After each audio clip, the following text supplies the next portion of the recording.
Hi అండి. ఈరోజు అన్ని మొక్కలకు పట్టే చీడపీడలకి సంబంధించి ఒక పెస్టిసైడ్ తయారు చేస్తున్నాను.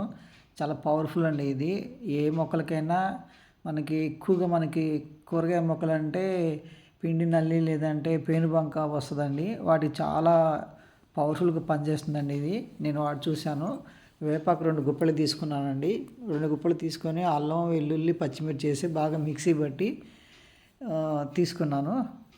తర్వాత వాటిని ఒక 2 మగ్గుల వాటర్ వేసి 1 డే అంతా కూడా ఫర్మెంటేషన్ చేశానండి. పక్కన పెట్టేసుకొని చూసారు కదా. ఇవి కొంచెం అంటే మెత్తగా అవసరం లేదు, కచ్చపచ్చగా కొంచెం పెట్టేసి దాంట్లో వాటర్ కలిపి 1 డే అంతా కూడా ఫర్మెంటేషన్ చేశానండి, ఒక నైట్ అంతా కూడా. ఎందుకంటే ఆ వాటర్లోకి దాంట్లో ఉండే ఘాటు అంతా కూడా దిగటం కోసం అని చెప్పి 1 డే అట్లనే పక్కన పెట్టి ఉంచాను.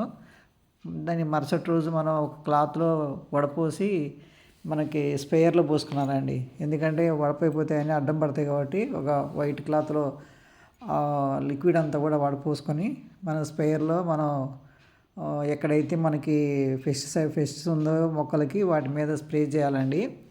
ఇది చాలా బాగా పనిచేసింది, నేను చూశాను. ఇది వీడియో చేసి దాదాపు ఒక 15 డేస్ అవుతుంది. తర్వాత మళ్ళీ కూడా ఇప్పుడు చూస్తే చెట్టుకి చాలా బాగా పెరిగిందండి. అసలు ఒక పెస్ట్ కూడా కనపడలేదు, నాకు ఎట్లాంటి పెస్ట్ కూడా కనపడలేదు. చాలా ఫ్రెష్గా పూత పిందెలు పడుతున్నాయండి. ఇప్పుడే చిక్కుడుకాయలు తీసుకున్నాను, నేను హైదరాబాద్ తెచ్చుకున్నాను, కనుపు చిక్కుడు విత్తనాలు. చూడండి, పెస్ట్ చాలా వచ్చినాయండి. ఫస్ట్ దీనికి నల్ల పేనుబంక అంటాం కదా, అవన్నీ చూడండి. ప్రతి ఆకు కొమ్మలకి ఎక్కడైతే చిగుర్లు ఉంటాయి, చిగుర్లు అంతా కూడా బాగా పట్టిపోయింది. నేను ఈ రసాన్ని స్ప్రే చేశానండి. స్ప్రే చేసిన తర్వాత నేను వీడియో తీయలేదు. తర్వాత ఒక 2 డేస్ తర్వాత పైప్ వేసి వాటర్తో మొత్తం చెట్టు అంతా కడిగేశానండి. ఇంకా అదపితే అక్కడ 1, 2 ఉన్నా కూడా అవన్నీ రాలిపోయినాయి. అక్కడితో స్టాప్ అయింది. నాకు గార్డెన్లో ఎప్పుడు కూడా ఇట్లాంటివి రాలేదు. ఫస్ట్ టైం నేను చిక్కుడు చెట్టు పెట్టాను. చిక్కుడు చెట్టు కంపల్సరీ ఇట్లాంటి పెస్ట్ అనేది వస్తుందండి. దానికి రెమెడీ ఇంతకంటే మంచిది నాకైతే కనపడలేదు. చాలా బాగా పనిచేసింది మాకు.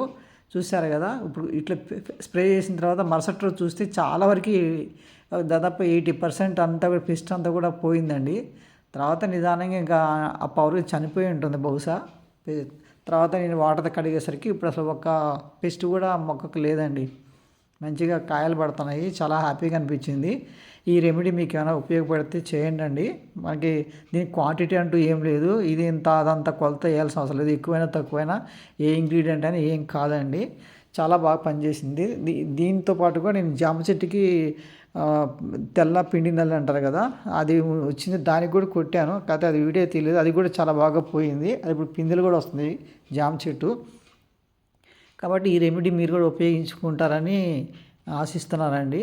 చాలా పెస్ట్ అనేది అసలు నాకైతే ఆశ్చర్యం అనిపించింది. నిజంగా ఇంత బాగా ఆర్గానిక్ పెస్టిసైడ్ పనిచేస్తాయా అని చెప్పి ఫస్ట్ టైం నేను మా తోటలో ఇట్లాంటివి పెస్ట్ రావడం చూశాను. 3 ఇయర్స్ నుంచి కూడా ఎప్పుడు ఏ మొక్కకి ఒక పురుగు కూడా పడలేదు. కానీ ఫస్ట్ టైం చిక్కుడు చెట్టు పెట్టేసరికి దానికి ఇలా రావడం జరిగింది. దీనికి నేను ఈ రెమెడీ చేశాను, చాలా చక్కగా పోయింది. మీరు కూడా చేయండి. చూడండి ఎంత పెద్దగా అల్లుకుపోయిందో. థ్యాంక్ యూ అండి.